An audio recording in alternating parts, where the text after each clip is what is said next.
Hi everyone. In this video, I'd like to talk about guilt. So many children with narcissistic parents have huge amounts of guilt, and everyone feels it differently and it can show up in different ways. So for some people, guilt might feel like a strong sense of guilt that they're doing something wrong. And for other people, it might show up more subtly, but just as a feeling of, I am wrong, everything I do is wrong. But it's an uncomfortable feeling, and it tends to then serve to stop that behaviour and drive us away from that behaviour. So there's guilt often around doing things that we'd like to do. There's guilt around doing things for ourselves and not other people. There's guilt around if someone asks us to do something, we kind of feel obliged that we have to do it, and we don't want to say no. We have difficulties in saying no. So guilt can show up in many ways. Why is it there? It's there because of behavioural conditioning in the early years that takes place in a narcissistic family. So let's have a look at an article from my website, which is called Guilt.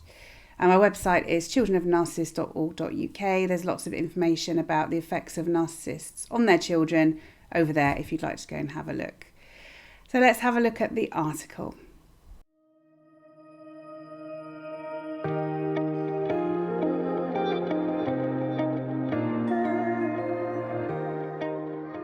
The adapted self. So what happens in the early years is that we are born as our inherent self with our inherent characteristics and our personality. So we have our inherent personality, which we naturally want to grow into. But this is discouraged by the narcissistic parent. So whenever we're assertive or we are wanting to be independent, we're self-actualizing, to use the therapy term, then the narcissistic parent will disapprove of that, and there'll be punishments in the form of silent treatments, criticisms, anger, rages, all the standard narcissistic behaviors. So what this does then is this forces the child to move into an adapted self. So they adapt to their environment, they suppress those parts of their character that's rejected by the parent, so they reject those parts of their character themselves. As a general rule, this is what happens. Well, it's very complex.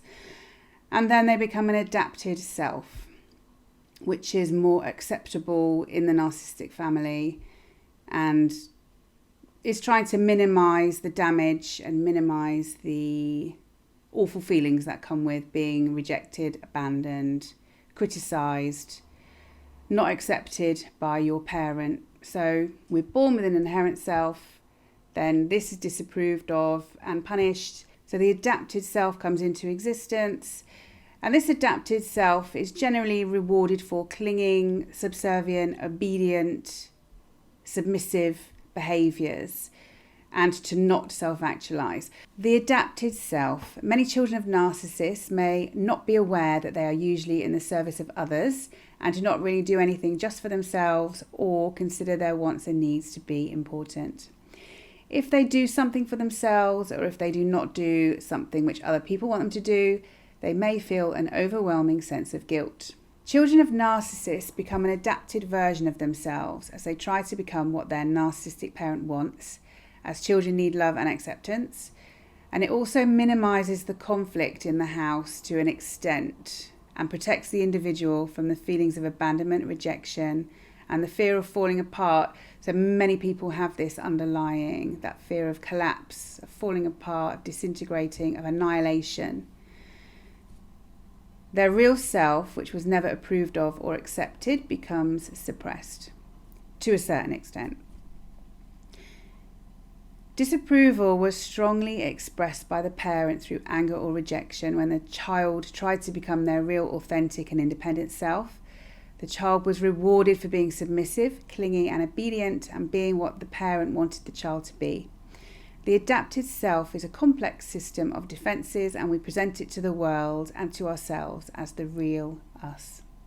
And guilt is one of the emotions which keeps this in place.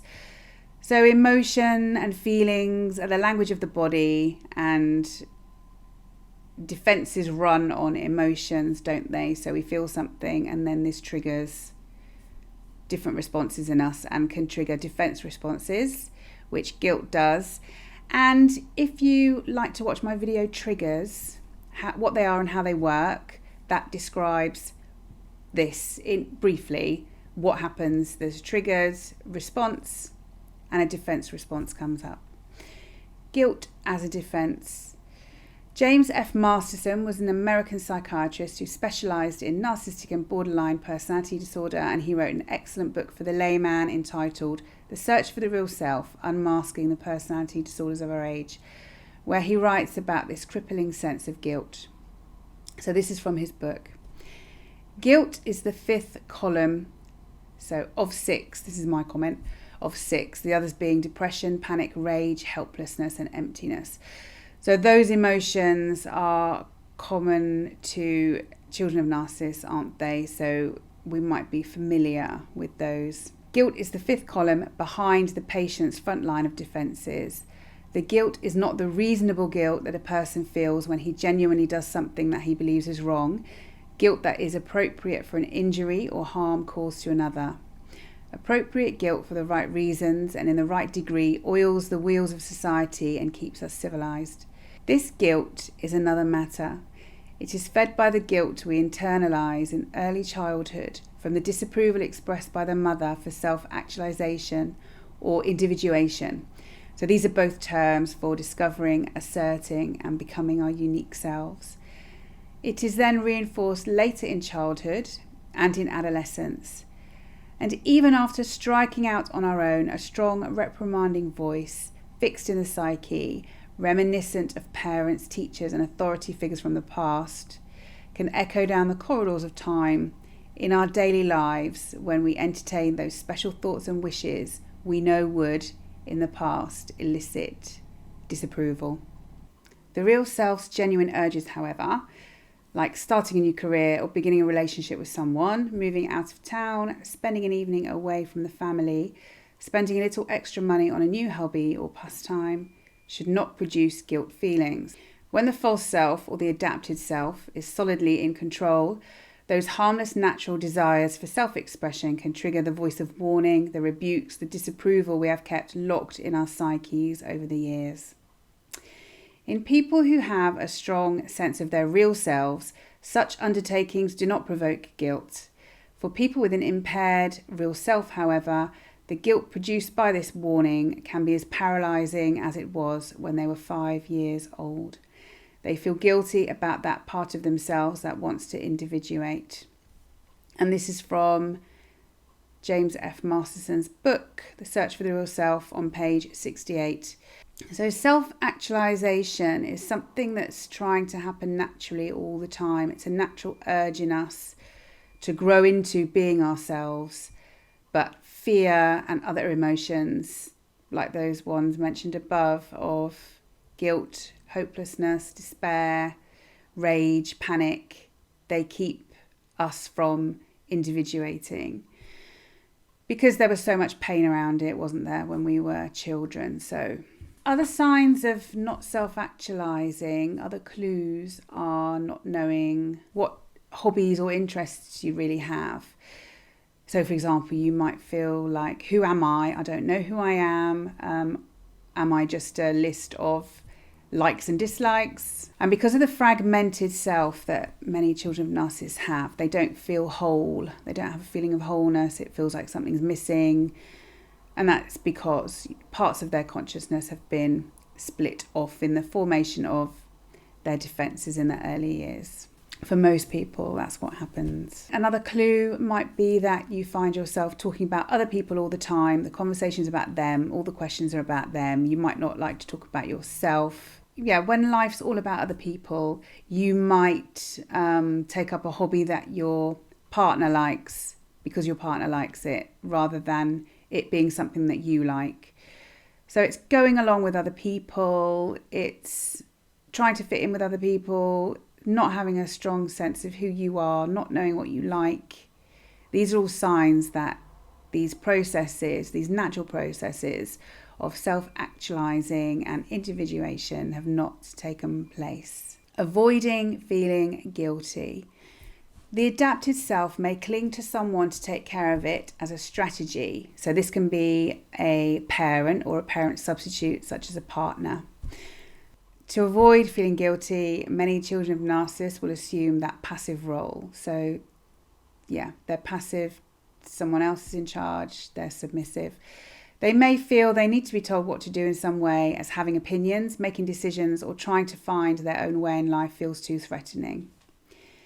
The natural desire for self-expression of the real self triggers the defense of feeling guilty, and then those natural desires of the real self are suppressed.